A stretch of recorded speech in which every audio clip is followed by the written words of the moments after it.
नमस्कार दोस्तों, स्वागत है आप सभी का एक बार फिर से हमारे चैनल एस्ट्रो सच में। ओम नमो भगवते वासुदेवाय नमः। जय माता रानी। दोस्तों, माँ भगवती दुर्गा की कृपा आप और आपके पूरे परिवार पर सदा सर्वदा बनी रहे। दोस्तों, आज के वीडियो एक बहुत ही रिक्वेस्टेड वीडियो है, क्योंकि बहुत समय से आप लोगों के प्रश्न आ रहे हैं कि मुख्य द्वार पर जल छिड़कने का सही समय क्या होता है और सही विधि क्या होती है कि समय हमें जल छिड़कना चाहिए मुख्य द्वार पर। क्या मुख्य द्वार पर जल छिड़कने के लिए स्नान करना आवश्यक है? यह बिना स्नान किए भी मुख्य द्वार पर जल का छिड़काव किया जा सकता है। झाड़ू लगाने से पहले या फिर झाड़ू लगाने के बाद जल छिड़कना चाहिए। और एक और प्रश्न आया है कि क्या पीरियड्स में हम अपने घर के मुख्य द्वार पर जल का छिड़काव कर सकते हैं या मुख्य द्वार पर दीप दान कर सकते हैं? और जल से ही जुड़ा हुआ एक और प्रश्न है आपका कि मंदिर में जो प्रतिदिन हम एक लोटा जल रखते हैं, उस जल का हमें क्या करना चाहिए, किस प्रकार प्रयोग करना चाहिए? क्या हम उसे खाने में प्रयोग कर सकते हैं या फिर हम किसी पौधे में डाल सकते हैं?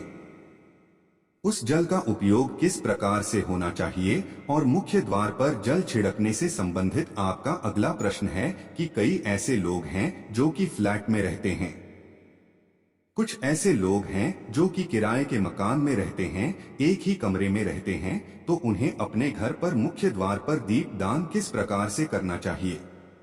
जल कहाँ छिड़कना चाहिए, मतलब वो किस जगह को मुख्य द्वार मानकर वहां पर मुख्य द्वार से जुड़े हुए उपाय करें? तो आज की वीडियो पूरी तरह से आपके प्रश्नों पर ही आधारित है, इसलिए बहुत महत्वपूर्ण है। पूरा जरूर देखिए और अगर आपको आज की वीडियो अच्छी लगे तो इसे लाइक भी जरूर कीजिए, क्योंकि आपके लाइक, आपके कमेंट्स ही मेरे लिए एकमात्र जरिया हैं जिनसे मुझे पता चलता है कि आपको यह वीडियो अच्छी लगती है और आपके लिए यह वीडियो उपयोगी है। तो अगर वीडियो अच्छी लगती है लाइक तो जरूर ही किया करें। इसके साथ ही कमेंट बॉक्स में माता रानी के नाम का जयकारा भी जरूर लगाएं। इससे आपको सकारात्मक ऊर्जा की प्राप्ति होती है। और अगर आपका कोई भी सुझाव हो, कोई भी प्रश्न हो या फिर कोई भी विशेष वीडियो देखना चाहते हैं तो उसके लिए भी कमेंट बॉक्स में जरूर लिखें। चैनल पर पहली बार आए हैं, अगर अभी तक आपने चैनल को सब्सक्राइब नहीं किया है तो आज के वीडियो अगर आपको अच्छी लगे तो चैनल को सब्सक्राइब जरूर कर लीजिए और बेल बटन को भी प्रेस कर लीजिए। तो इससे यह होगा कि इस चैनल पर जो भी नई वीडियो अपलोड होंगी उनकी नोटिफिकेशन आपको सही समय पर प्राप्त होगी। और अब जानते हैं कि मुख्य द्वार पर जल छिड़कने का सही समय क्या होता है और सही विधि क्या होती है। तो देखिए, अगर आप मुख्य द्वार पर जल छिड़कते हैं तो आपको ध्यान रखना है कि जल आप एक दिन पहले ही, मतलब रात को सोने से पहले एक पात्र में, कोई भी आप पात्र ले सकते हैं, जैसे कि आप एक तांबे का भी पात्र ले सकते हैं। तांबे का न हो तो आप पीतल का ले सकते हैं, स्टील का ले सकते हैं, चांदी का ले सकते हैं। जो भी पात्र आपके पास उपलब्ध हो, एक लोटे में थोड़ा सा गंगाजल डाल दीजिए और उसके ऊपर शुद्ध जल भर दीजिए। और हाँ, गंगाजल न हो तो भी परेशान होने की आवश्यकता नहीं है, सिर्फ शुद्ध जल से भी आप पत्र को भर सकते हैं। और उस जल से भरे पात्र को अपने घर की रसोई में रख दीजिए। अब जैसे कि आप अगले दिन सुबह उठकर इस जल का छिड़काव अपने घर के मुख्य द्वार पर करेंगे। अब बहुत से भक्तों के प्रश्न आए हैं कि क्या हम स्नान से पहले यह जल छिड़क सकते हैं या फिर स्नान करना आवश्यक है? देखिए, मुख्य द्वार पर जो सुबह सवेरे सबसे पहले जल छिड़का जाता है, जैसे कि जो रसोई में रखा हुआ जल होता है, यह एक तरीके से उपाय के तौर पर किया जाता है। घर में किसी भी प्रकार की परेशानी हो, किसी भी प्रकार के दुख दर्द रहता हो, गरीबी हो या फिर कलह क्लेश बहुत अधिक रहता है, मतलब किसी भी प्रकार की नकारात्मक ऊर्जा से आप परेशान हैं, बहुत समय से परेशानियों में ही घिरे हुए हैं, तो ऐसे में घर की रसोई में रखा जाता है और यही जल घर के मुख्य द्वार पर सुबह उठकर छिड़का जाता है। इस जल के छिड़काव से आपके घर की कोई भी परेशानी हो बहुत शीघ्र समाप्त हो जाती है। इस उपाय को करने से आपके घर में सुख समृद्धि भी आती है, कलह कलेश से भी मुक्ति मिलती है, बीमारियों से भी मुक्ति मिलती है। मतलब देखिए, किसी भी प्रकार की मानसिक परेशानी हो, शारीरिक परेशानी हो, आर्थिक तंगी हो या आपके घर में कोई वास्तु दोष हो, किसी भी प्रकार का ग्रह दोष हो, जैसे कि कई बार ऐसा होता है कि कई लोगों के ऊपर कई प्रकार के बुरे ग्रह दोषों का प्रभाव होता है, जिसकी वजह से घर में परेशानियां हमेशा बनी रहती है, तो ग्रह दोषों के प्रभाव से भी आपको मुक्ति मिलती है।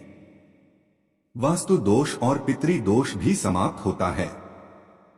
इसके साथ ही जैसे कि बहुत से लोगों के प्रश्न होते हैं कि उनके ऊपर किसी ने कुछ कर करा दिया है, उनके परिवार में किसी भी प्रकार की पहले कोई परेशानी नहीं थी, लेकिन अभी कुछ समय से परेशानियां लगातार आती ही जा रही है और कोई रास्ता नहीं मिल रहा है परेशानी से निकलने का। तो किसी के भी किए कराए तंत्र मंत्र का प्रभाव हो, किसी की बुरी नजर का प्रभाव हो, तो भी आपके इस उपाय से, मतलब इस एक लोटा जल से, आपकी परेशानी स्वतः ही कुछ दिनों में समाप्त हो जाती है। तो यह घर की सभी परेशानियों से मुक्ति पाने का रामबाण और सबसे सरल, सबसे आसान उपाय होता है, जो हमारे शास्त्रों में वर्णित है। तो आप अपने घर की रसोई में एक लोटा जल रखें, रात में भरकर, और प्रातः काल जल्दी उठकर उसी जल से अपने घर के मुख्य द्वार पर छिड़काव कीजिए। अब जैसे कि बहुत से लोगों के प्रश्न आते हैं कि यह जल हमें किस समय अपने घर के मुख्य द्वार पर छिड़कना चाहिए, तो देखिए, सुबह सूर्योदय होने से पहले इस जल का छिड़काव आपके घर के मुख्य द्वार पर हो जाना चाहिए। आप चाहे इसके बाद आप शुद्ध जल से, मतलब किसी भी दूसरे जल से अपने घर के मुख्य द्वार को होते हैं तो बाद में भी हो सकते हैं, कोई समस्या नहीं है। लेकिन इस जल का छिड़काव घर के मुख्य द्वार पर सूर्योदय होने से पहले हो जाना चाहिए। और अब जैसे आपका अगला प्रश्न है कि क्या हमें स्नान करके इस जल का छिड़काव अपने घर के मुख्य द्वार पर करना चाहिए या फिर बिना स्नान किए भी कर सकते हैं। देखिए, ये जो हम जल छिड़कते हैं, मतलब यह एक उपाय होता है, तो इसे हम स्नान करने के बाद नहीं करते हैं। सुबह जल्दी उठते हैं और उठकर सबसे पहले घर की रसोई में जाएंगे। उसके बाद उस जल को लेकर आप घर के मुख्य द्वार पर जाएंगे। मुख्य द्वार खोलकर, मतलब मेन गेट खोल दीजिए, और उसके बाद मुख्य द्वार पर इसी जल का छींटा दीजिए, छिड़काव कर दीजिए। और जल का छिड़काव करते समय अपने पितरों का ध्यान कीजिए, माँ लक्ष्मी का ध्यान कीजिए, क्योंकि कहा जाता है कि सुबह सुबह माँ लक्ष्मी प्रत्येक द्वार पर आती है, सबके द्वार पर आती है। जिनके भी द्वार खुले होते हैं, जिनके घर में जल का छिड़काव मुख्य द्वार पर हुआ रहता है, उसके घर में प्रवेश कर जाती है। तो माँ लक्ष्मी का अपने मन में ध्यान कीजिए और एक तरह से प्रार्थना कीजिए कि है माँ लक्ष्मी, आप मेरे घर में प्रवेश करें, मैं आपका स्वागत करने के लिए तैयार हूं। और इसके बाद अपने पितरों का ध्यान कीजिए, क्योंकि हमारे घर की दहलीज होती है, वहीं पर पितरों का वास माना जाता है। तो जब आप दहलीज पर जल के छींटे देते हैं, तो आपके मित्र बहुत हो जाते हैं, प्रसन्न हो जाते हैं, और उनका आशीर्वाद भी आपको प्राप्त होता है। तो सुबह जो आप जल छिड़के, इसके लिए स्नान करने की आवश्यकता नहीं है, बिना स्नान किए भी कर सकते हैं। और अब आपका अगला प्रश्न है कि क्या झाड़ू लगाने के बाद हमें जल का छिड़काव करना चाहिए या फिर झाड़ू लगाने से पहले भी जल का छिड़काव कर सकते हैं। तो देखिए, जैसे मैंने आपको पहले ही बताया, सोकर उठने के बाद सबसे पहला कार्य जो आपको करना है वो जल का छिड़काव ही करना है। उसके बाद आप झाड़ू लगा सकते हैं। लेकिन एक चीज का ध्यान रखिए, जब हम सोकर उठते हैं तो सबसे पहले बिस्तर पर बैठे हुए ही अपने दोनों हथेलियों को जोड़कर और दोनों हथेलियों को सामने से जोड़कर पूरी हथेली को देखा जाता है। उसने माँ लक्ष्मी का ध्यान किया जाता है, उसके साथ ही 5 देवताओं का ध्यान किया जाता है।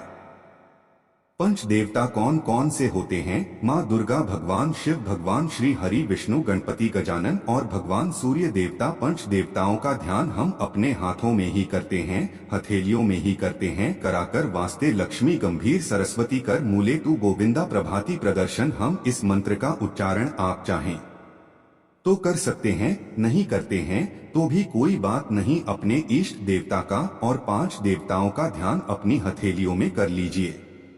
उसके बाद दोनों हाथ जोड़कर सभी देवी देवताओं को प्रणाम किया जाता है और उसके बाद अपने हाथ से पृथ्वी का स्पर्श करते हैं। धरती को छूकर प्रणाम करते हैं 2 बार या 3 बार और उसके बाद अपना दाहिना पांव पृथ्वी पर रखते हैं, धरती पर रखते हैं। उसके बाद ही बाकी के जो सभी कार्य होंगे वह उसके बाद ही किए जाएंगे। जल का छिड़काव आप उसके बाद ही करेंगे। मतलब सुबह उठने के बाद सबसे पहले हथेलियों के दर्शन, फिर धरती को प्रणाम कीजिए, फिर धरती पर पैर रखिए और उसके बाद रसोई में जाकर आपको जल लेना है और घर का मुख्य द्वार खोलकर मुख्य द्वार पर जल का छिड़काव करना है। माँ लक्ष्मी का और अपने पितरों का ध्यान करना है। उसके बाद आप अपने घर में आ जाएंगे और उसके बाद जो भी आपके रूटीन वर्क होते हैं, मतलब झाड़ू लगाएंगे या फिर आप स्नान करेंगे, ये सभी कार्य उसके बाद किए जाएंगे। और अब जैसे कि कई लोगों के प्रश्न आते हैं कि जब हम जल का छिड़काव करते हैं क्या उसी समय हम घर के मुख्य द्वार पर झाड़ू लगाकर और पानी डालकर क्या हम मुख्य द्वार की अच्छे से सफाई कर सकते हैं? जी हाँ, बिल्कुल कर सकते हैं। पहले आप जो रसोई में रखा हुआ जल है उस जल का छिड़काव कर दीजिए। उसके बाद और भी पानी डालकर, मतलब अगर आपके पास जल और उपलब्ध है तो और जल लेकर और घर के मुख्य द्वार की अच्छी तरह से झाड़ू से या कैसे भी सफाई कर सकते हैं। और कई लोगों की रचनाएं हैं कि हम किसी फ्लैट में रहते हैं या फिर किसी ऐसे कमरे में रहते हैं किराए के कमरे में कि हमारे पास एक ही कमरा है तो हम जल का छिड़काव या फिर दीपदान कहाँ पर करें? किसी हम अपना मुख्य द्वार माने देखिए जो आपका अपना कमरा है या फिर जो फ्लैट है आपका जहाँ पर आपका ने लेख लगा हुआ है, आप उसी स्थान पर दीपदान करेंगे और उसी स्थान पर आपको जल का छिड़काव करना है। मतलब जहां पर आपका अगर एक ही कमरे का मकान है तो आपके कमरे का दरवाजा है, वहीं पर आपको थोड़ा सा जल छिड़कना है और वहीं पर आप दीपदान भी करेंगे जो कि मुख्य द्वार से जुड़े हुए उपाय होते हैं। वह आप अपने घर के, मतलब जो अपना कमरा है उसके बिल्कुल दरवाजे के पास ही करेंगे। और आपका अगला प्रश्न है कि क्या पीरियड्स में हम अपने घर के मुख्य द्वार पर जल का छिड़काव कर सकते हैं, दीपदान कर सकते हैं? देखिए, जल का छिड़काव करने के लिए पीरियड्स हो या ना हो उसे कोई फर्क नहीं पड़ता, आप जल का छिड़काव कर सकते हैं। रही बात दीपदान की, तो दीपदान देखिए कार्मिक पूजा में आ जाता है और कार्मिक पूजा हम बिना शुद्ध हुए नहीं कर सकते हैं। मतलब पीरियड समाप्त होने के बाद ही आप कर सकते हैं। बाकी जल का छिड़काव आप कभी भी कर सकते हैं, पीरियड्स में भी कर सकते हैं, कोई समस्या नहीं है। और अब आपका प्रश्न है कि क्या मंदिर में जो हम जल रखते हैं क्या वो रखना जरूरी है, और अगर हम रखते हैं तो उस जल का क्या करें? देखिए, मंदिर में जल रखना बहुत आवश्यक है। जल एक ऐसी चीज होती है जिसमें सभी प्रकार की जो एनर्जी होती है ऑब्जर्व हो जाती है। तो जो हम पूजा पाठ करते हैं, मंत्रों का जप करते हैं या वहां पर प्रार्थना करते हैं, जो भी हमारे अपने मन की कामना भी कहते हैं भगवान से, तो सभी चीजें उस जल में समाहित हो जाती है। इसलिए पूजा करने से पहले घर के मंदिर में एक लोटा जल रखा जाता है और उसके बाद दीपदान, मतलब एक दीपक प्रज्वलित कर दिया जाता है। यह अग्नि और जल का एक तरह से बैलेंस भी हो जाता है और इसलिए शास्त्रों के अनुसार घर के मंदिर में एक लोटा जल भी हमेशा होना चाहिए और दीपक भी प्रज्वलित करना चाहिए। तो अब इस जल का करना क्या चाहिए? देखिए, जब हम जल रखते हैं सुबह की पूजा में रखते हैं, मतलब सुबह जो हम पूजा करते हैं प्रातःकालीन पूजा, उस समय जल रखा जाता है और वह जल हम अगले दिन उठाते हैं। मतलब जब आप अगले दिन पूजा करने जाते हैं स्नान इत्यादि करने के बाद, तो आप उस जल को उठाते हैं। सबसे पहले तो उस जल का प्रयोग सुन लीजिए। आप अपने घर के सारे कमरों में, मतलब पूरे घर में उस जल का छिड़काव करते हैं, तो इससे आपके घर का शुद्धिकरण हो जाता है क्योंकि वह बहुत ही पॉजिटिव एनर्जी से भरा हुआ जल होता है। उस जल का छिड़काव करने से किसी भी प्रकार की नकारात्मक ऊर्जा का प्रवेश आपके घर में नहीं होता। किसी भी प्रकार की परेशानी आपके घर में हो, अगर आप नियमित तौर पर उस जल का छिड़काव करें अपने घर में, तो निश्चित ही आप परेशानियों से मुक्ति पा जाते हैं कि यह कराएं, तंत्र मंत्र के प्रभाव से मुक्ति पा जाते हैं। दूसरा इसका उपाय आप कर सकते हैं, जैसे कि घर में कोई बीमार है तो आप इस जल को उस व्यक्ति को पीने के लिए दे सकते हैं और यह जल इतना पावरफुल होता है कि इस जल को पीने से बड़ी बीमारियों से मतलब लंबी बीमारियों से भी धीरे धीरे राहत मिलने लग जाती है। कई बार होता है न कि आप लोगों के प्रश्न आते हैं कि दवाई तो हम कर रहे हैं लेकिन दवाई हमें लगता ही नहीं है, दवाई का कोई प्रभाव ही देखने को नहीं मिलता। तो ऐसे में अगर उस जल को पीने के लिए रोगी को दिया जाए तो बहुत अच्छी दवाइयां काम करने लग जाती है। और जैसे कि परिवार में अगर बहुत अधिक कलह क्लेश रहता है, हमेशा आपस में सामंजस्य बनता ही नहीं है, आपस में हर बात पर मतभेद होता है, तो परिवार के सभी सदस्य इस जल में से अगर थोड़ा थोड़ा पीते हैं तो धीरे धीरे विचारों में परिवर्तन आने लग जाता है, सकारात्मक विचार सभी के होने लग जाते हैं और आपस में समन्वय होने लग जाता है। पर से कलह क्लेश और मतभेद हमेशा के लिए समाप्त हो जाता है। और मंदिर में रखे हुए जल का अगला उपाय क्या है? देखिए, अगर आप कोई दुकान करते हैं, कोई व्यापारिक स्थल है आपका, तो प्रतिदिन इसी जल में से थोड़ा सा जल ले जाकर दुकान पर व्यापारिक स्थल पर छिड़काव कीजिए। इससे आपका दुकान आपका काम बहुत अच्छा चलता है, मतलब किसी भी प्रकार की परेशानी आपके व्यापारिक स्थल पर नहीं आती है, क्योंकि जैसा मैंने आपको बताया ये जो जल होता है बहुत पावरफुल होता है, बहुत पॉजिटिव होता है। तो इस जल का छिड़काव करने से बहुत सारी परेशानियां स्वतः ही समाप्त हो जाती है। जैसे अगर आपके दुकान पर किसी की नजर लगी है, बहुत से लोगों के प्रश्न आते हैं कि हमारे काम को किसी ने बांध दिया है, मतलब किसी की बुरी नजर ऐसी लग गई है कि पहले तो दुकान बहुत अच्छी चलती थी अब नहीं चल रही है, तो आप इस उपाय को कर सकते हैं। निश्चित ही बहुत जल्द ही आपको परेशानियों से मुक्ति मिल जाती है और दिन दूनी रात चौगुनी आपके व्यापार में तरक्की होती है। और हाँ, मंदिर में रखे हुए जल को आप अपने घर की रसोई में खाना बनाने में पीने में भी प्रयोग कर सकते हैं, लेकिन खाना बनाने में प्रयोग तभी कीजिए जबकि आपके घर में बिल्कुल सात्विक भोजन बनता हो, मतलब लहसुन प्याज अगर आपके घर में बनता हो तो खाना बनाने में इस जल का प्रयोग नहीं किया जा सकता है।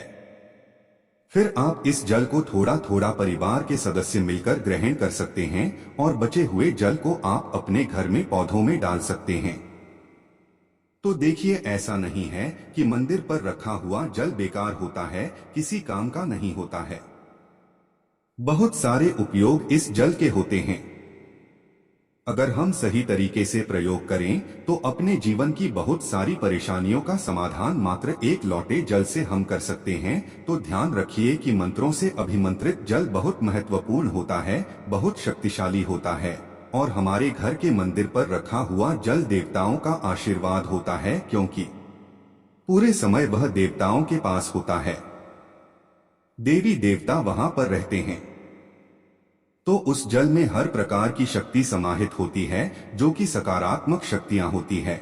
और इस जल का प्रयोग अगर हम सही तरीके से करते हैं, मतलब उसको पीने में करते हैं, खाना बनाने में करते हैं, घर में जल का छिड़काव करने में करते हैं, तो इससे हमारी समस्याओं का समाधान होता है।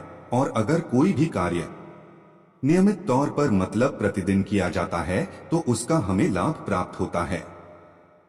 कभी कभी करेंगे तो निश्चित ही आपको उतना लाभ दिखाई नहीं देगा, लेकिन अगर आप नियम बना लेंगे कि हर रोज उसी जल से घर में छिड़काव करना है, घर में प्रत्येक व्यक्ति को थोड़ा थोड़ा पीने के लिए देना है, बचे हुए जल को पौधों में डाल दीजिए, दुकान पर छिड़क दीजिए, अपने घर के व्यापारिक स्थल पर छिड़काव कीजिए, बच्चों की बुक सेल्स में, अपने घर की तिजोरी में, हर जगह इस जल का छिड़काव कीजिए और नियमित तौर पर कीजिए।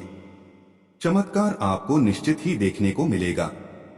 इसी प्रकार से जो रसोई में रखा हुआ जल होता है उसका छिड़काव अपने घर के मुख्य द्वार पर कीजिए, तो इसका भी आपको लाभ बहुत ही शीघ्र दिखाई देगा, लेकिन इसे अपने रूटीन में शामिल करना होगा, प्रतिदिन नियम से यह कार्य करना होगा, तभी आपको लाभ देखने को मिलेंगे। और हाँ, कई लोगों के प्रश्न आते हैं कि मंदिर पर जो रखा हुआ जल होता है तो जब हम अगले दिन उठाते हैं तो उसमें कई बार कुछ चीजें पड़ जाती है, कोई कीड़े मकोड़े पड़ जाते हैं, क्योंकि खुला होता है, तो क्या हम उसे ढक सकते हैं? जी हाँ, बिल्कुल ढक सकते हैं। जब आप पूजा करते हैं सुबह के समय, तो जब तक पूजा कर रहे हैं, जब तक मंत्रोच्चारण कर रहे हैं, तब तक जल खुला रखिए। और उसके बाद जैसे कि आप पूजा पर से उठते हैं तो उससे पहले जल को किसी भी प्लेट से या कटोरी से ढक दीजिए। फिर जब आप अगले दिन उस जल को उठाएंगे तो बिल्कुल शुद्ध और साफ सुथरा जल आपको मिलेगा और उस जल का प्रयोग आप अपने किसी भी कार्य में कर सकते हैं। तो दोस्तों, यह है आज की वीडियो। उम्मीद करता हूँ आपके सभी प्रश्नों के उत्तर वीडियो में मिल गए होंगे। इसके अलावा भी अगर आपका कोई प्रश्न हो तो कमेंट बॉक्स में लिख सकते हैं।